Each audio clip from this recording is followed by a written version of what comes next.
PM ശ്രീയിൽ സർക്കാരിനെ പ്രതിരോധത്തിലാക്കി ലീഗിന്റെ വിദ്യാഭ്യാസ സംഘടനയായ MSF പദ്ധതി ഉപേക്ഷിച്ചില്ലെങ്കിൽ പ്രത്യക്ഷ സമരമെന്ന മുഖ്യമന്ത്രിക്ക് മുന്നറിയിപ്പ്.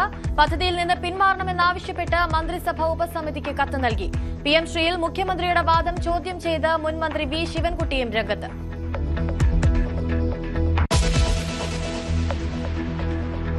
കണ്ണൂർ വാണിയപ്പാറയിലെ പള്ളിക്കല്ലറയിൽ പായയിൽ പൊതിഞ്ഞ വസ്തു കണ്ടെത്തിയ സംഭവത്തിൽ ദുരൂഹത തുടരുന്നു. കല്ലറയുടെ നമ്പർ മാറിയതാണ് പ്രശ്നമായതെന്ന പോലീസ് നിലപാട് തള്ളി പള്ളി വികാരി. കല്ലറ തുറന്ന് പരിശോധിക്കണമെന്ന ആവശ്യം, നിയമപരമായി മുന്നോട്ടു പോകണമെന്നും നിലപാട്.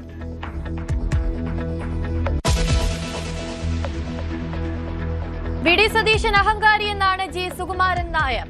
സതീശൻ വിചാരിച്ചാൽ NSSനെ ഒന്നും ചെയ്യാൻ സാധിക്കില്ല. NSS വിചാരിച്ചാൽ പലതും സാധിക്കുമെന്നും ജനറൽ സെക്രട്ടറി. മുഖ്യമന്ത്രിയെ കാണാൻ അനുമതി തേടിയിട്ടും NSSന് നൽകിയില്ല. സുകുമാരൻ നായരുടെ വിമർശനം NSS ബജറ്റ് യോഗത്തിൽ.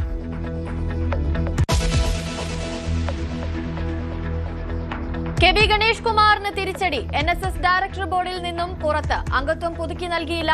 ജനാധിപത്യ രീതിയിലല്ല പുറത്താക്കിയതെന്ന് ഗണേഷ് കുമാർ. പത്തനാപുരം നടന്ന ജനാധിപത്യമല്ല, അത് സൂപ്രണ്ട് രജിസ്ട്രാർ ചെയ്ത് ശരിയല്ല എന്നുള്ള അഭിപ്രായക്കാരൻ തന്നെയാണ്. അത് തെളിയിക്കാൻ എനിക്ക് കഴിയും, എന്റെ രേഖയുണ്ട്. പോയി കേസ് കൊടുക്കൂ എന്ന് സുകുമാരൻ നായർ. അദ്ദേഹത്തിന് അതിനകത്ത് എന്തെങ്കിലും നടന്നിട്ടുണ്ടെങ്കിൽ കേസ് കൊടുക്കാം. വിനയായത് പത്തനാപുരം താലൂക്ക് യൂണിയനുമായുള്ള തർക്കം.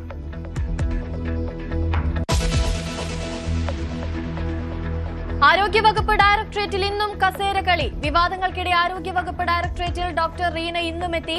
വന്നത് കോടതി ഉത്തരവ് പ്രകാരമെന്ന് റീന. റീനയുടെ കാര്യത്തിൽ നിയമോപദേശം തേടിയതായി മന്ത്രി. ആരോഗ്യ പ്രവർത്തകർക്ക് ദീർഘകാലാവധി നൽകരുതെന്ന സർക്കുലറിൽ വിവാദം.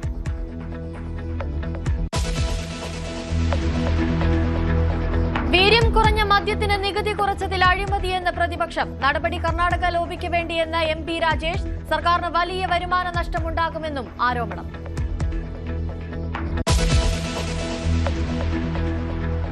പശ്ചിമേഷ്യൻ യുദ്ധകരാറിലെ അന്തിമ ചർച്ചകളിൽ അനിശ്ചിതത്വം. ഇറാനെ പ്രകോപിപ്പിച്ച് ഇസ്രയേലിന്റെ ലെബനൻ ആക്രമണം.